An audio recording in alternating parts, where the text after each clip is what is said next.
नमस्कार, मैं हूं निकिता और आप देख रहे हैं सत्यहिंदी.com। चलिए एक नजर डालते हैं अब तक की सुर्खियों पर। कुंभ भगदड़ में मारे गए लोगों पर पीबीसी हिंदी की रिपोर्ट को लेकर कांग्रेस ने भी प्रतिक्रिया दी है। कांग्रेस ने अपने एक्स हैंडल पर लिखा कि कुंभ भगदड़ में यूपी की भाजपा सरकार ने 37 लोगों की मौत की बात कही थी, जबकि बीबीसी की पड़ताल में 85 लोगों की मौतों की पुष्टि हुई है। बीबीसी को ऐसे 26 परिवार मिले जिन्हें 5-5 लाख रुपए कैश के बंडल देकर कुंभ से हटा दिया गया और मृतकों की गिनती में शामिल नहीं किया गया। बीबीसी की इस रिपोर्ट के आधार पर कांग्रेस ने भाजपा से सवाल भी किए। उन्होंने लिखा कि भाजपा सरकार कुंभ भगदड़ में मारे गए लोगों की संख्या छिपाने में क्यों लगी रही और लोगों की मौत से ज्यादा बीजेपी सरकार को अपनी छवि की क्यों पड़ी थी। इसी के साथ कांग्रेस की प्रवक्ता सुप्रिया श्रीनेत ने भी बीबीसी हिंदी की रिपोर्ट को लेकर भाजपा से सवाल किए। उन्होंने लिखा कि कुंभ भगदड़ में कम से कम 82 लोग मारे गए। यह संख्या यूपी सरकार की बताई गई 37 मौतों से कहीं अधिक है। इस रिपोर्ट में 11 राज्यों में 50 से ऊपर जिलों में 100 से अधिक परिवारों से बात की गई है।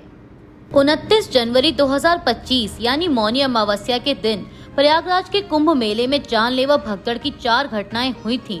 उत्तर प्रदेश की सरकार के मुताबिक भगदड़ में 37 लोगों की मौत हुई और मृतकों के परिजनों को 25-25 लाख रुपए का मुआवजा दिया गया। लेकिन अब बीबीसी की एक रिपोर्ट के मुताबिक उसकी गहन पड़ताल में सामने आया है कि भगदड़ की घटनाओं में कम से कम 82 लोगों की मौत हुई। रिपोर्ट के मुताबिक बीबीसी को ऐसे 26 परिवार मिले जिन्हें 5-5 लाख रुपए कैश के बंडल दिए गए, लेकिन मृतकों की गिनती में उनको शामिल नहीं किया गया। मुख्यमंत्री योगी आदित्यनाथ ने यूपी विधानसभा में कहा था कि कुंभ के सफल आयोजन की गूंज दुनिया में लंबे समय तक सुनाई देगी, लेकिन सफलता की इस गूंज में ऐसे बहुत सारे लोगों की आवाजें गुम हो गईं, जिनकी कुंभ में मची भगदड़ में मौत हो गई। बीबीसी हिंदी की कुंभ भगदड़ में मारे गए लोगों पर पेश की गई रिपोर्ट को लेकर समाजवादी पार्टी प्रमुख अखिलेश यादव ने भाजपा से सवाल किए हैं। उन्होंने लिखा कि तथ्य बनाम सत्य, 37 बनाम 82, सब देखें, सुने, जाने और समझें और साझा करें। सत्य की केवल पड़ताल नहीं, उसका प्रसार भी उतना ही जरूरी होता है। भाजपा आत्म मंथन करे और भाजपाई भी और साथ ही उनके समर्थक भी।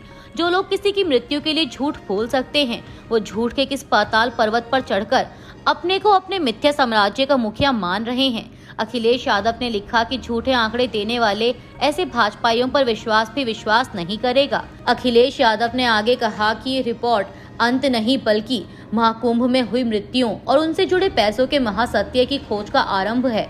सत्य जब उजागर होता है तो झूठ की परत दर परत खुलती है, जो स्वांग के हर चोगे और मुखौटे को उतारती जाती है, पर्दे उठाती जाती है।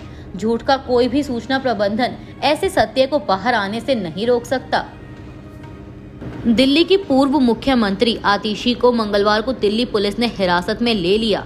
वह कालकाजी में भूमिहीन कैंप में झुग्गियों को हटाने के खिलाफ प्रदर्शन में शामिल होने गई थी।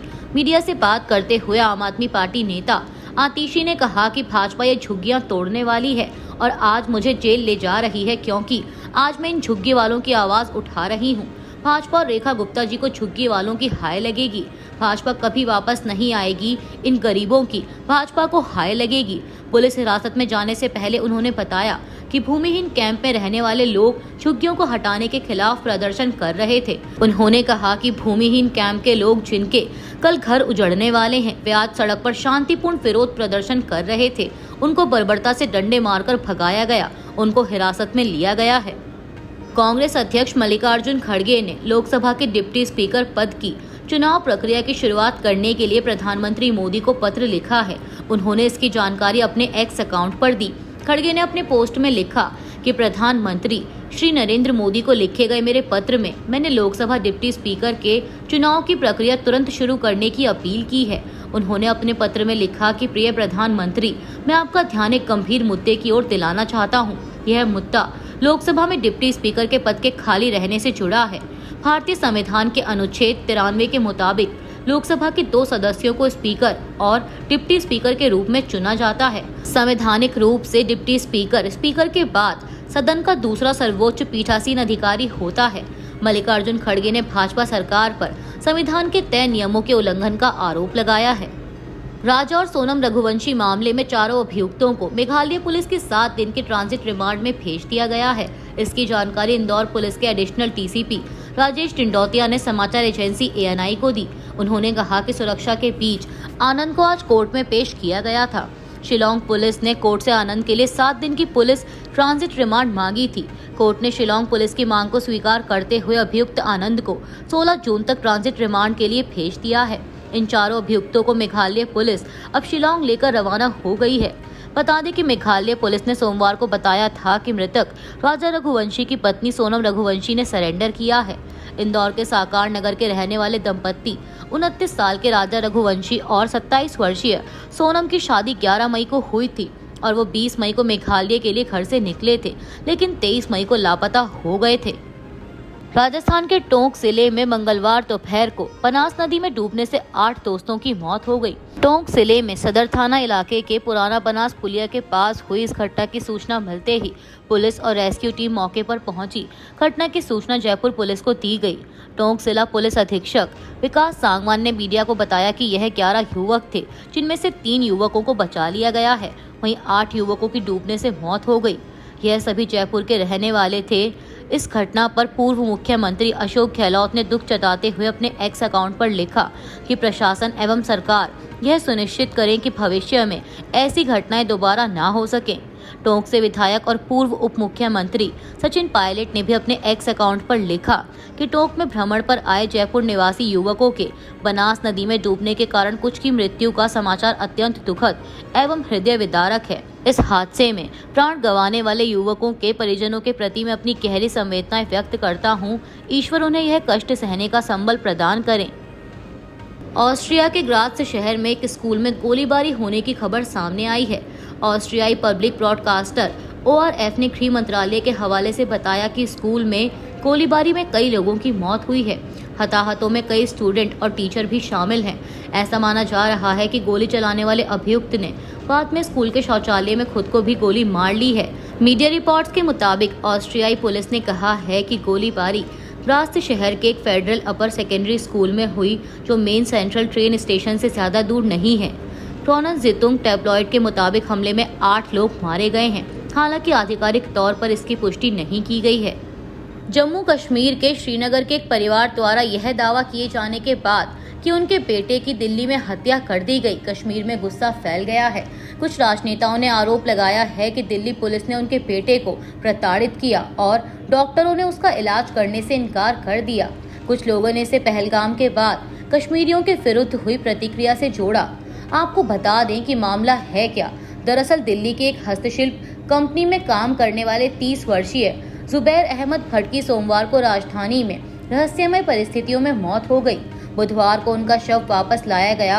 उनके अंतिम संस्कार के जुलूस में शामिल कई लोगों ने कश्मीरियों की हत्याओं को रोकने की मांग करते हुए नारे लगाए। वहीं दिल्ली पुलिस ने कहा कि भट्ट के बॉडी पर शारीरिक शोषण के कोई निशान नहीं थे और न ही उसकी मौत में किसी गड़बड़ी का संकेत था।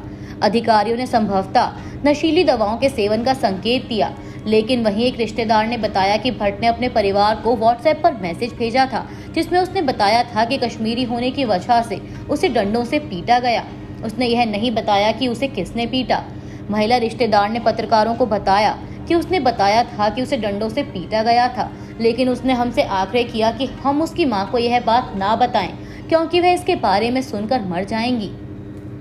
पीपुल्स डेमोक्रेटिक पार्टी की नेता महबूबा मुफ्ती की बेटी इल्तिजा मुफ्ती ने गुरुवार को जुबैर अहमद भट्ट के परिवार से मुलाकात की। उन्होंने भट्ट का अपने परिवार को लिखा आखिरी संदेश पढ़ा, जिसमें कथित तौर पर कहा गया था कि दिल्ली पुलिस ने उसे प्रताड़ित किया है। इल्तिजा ने एक्स पर एक पोस्ट में कहा कि जुबैर अहमद भट्ट की मौत रहस्यमय परिस्थितियों में नहीं हुई। मुझे हिम्मत जुटाकर अप्रिय सच्चाई बतानी चाहिए। उनके परिवार का दावा है कि उन्हें दिल्ली पुलिस ने उठाया, उनसे पूछताछ की और रॉड से पीटा। यह 30 वर्षीय व्यक्ति अपनी मां और भाई बहन के लिए एकमात्र कमाने वाला था। पीडीपी नेता ने पूछा कि केवल संदेह के आधार पर निर्दोष कश्मीरियों की जान लेने का यह सिलसिला कब खत्म होगा। हम जवाब और जवाबदेही की मांग करते हैं। परिवार से मिलने के दौरान इल्तिजा मुफ्ती ने पत्रकारों से कहा कि जुबैर की बहन और भाई मेरे साथ खड़े हैं। उन्होंने मुझे उसका आखिरी संदेश दिखाया, जिसमें लिखा है कि पुलिस ने यह पता लगाने के बाद उसका आधार कार्ड छीन लिया कि वह कश्मीरी है। इसके बाद उसे डंडों से पीटा गया। उन्होंने आगे कहा कि इसके पुख्ता सबूत हैं। परिवार का कहना है कि वह दिल्ली चला गया और वहां के पुलिस स्टेशन, मुझे लगता है कि लाजपत नगर या सदर पुलिस स्टेशन ने जुबैर को पकड़ लिया, उसे पीटा गया और उसका आधार कार्ड छीन लिया गया। अगले दिन जब वह अपना आधार कार्ड लेने वापस गया तो उसे फिर से पीटा गया। इल्तिजा ने कहा कि भट्ट को अस्पताल में भर्ती कराया गया, जहां डॉक्टरों ने उसका इलाज करने से इनकार कर दिया क्योंकि वह कश्मीरी था। उसका भाई उसके साथ था। जब भी वह बात करना चाहता उसे बेहोश करने के लिए इंजेक्शन लगा दिया जाता था। डॉक्टर कहते थे कि वे उसका इलाज नहीं करेंगे क्योंकि वह कश्मीरी है। इसके साथ ही पीडीपी ने नेशनल कॉन्फ्रेंस सरकार पर आरोप लगाया कि कश्मीरियों के हक में बोलने के लिए उसे भारी जनादेश मिला था, फिर भी वह भट्ट की मौत पर चुप्पी साधे हुए है। अभी के लिए बस इतना ही। बाकी की खबरों के लिए बने रहिए सत्यहिंदी.com के साथ।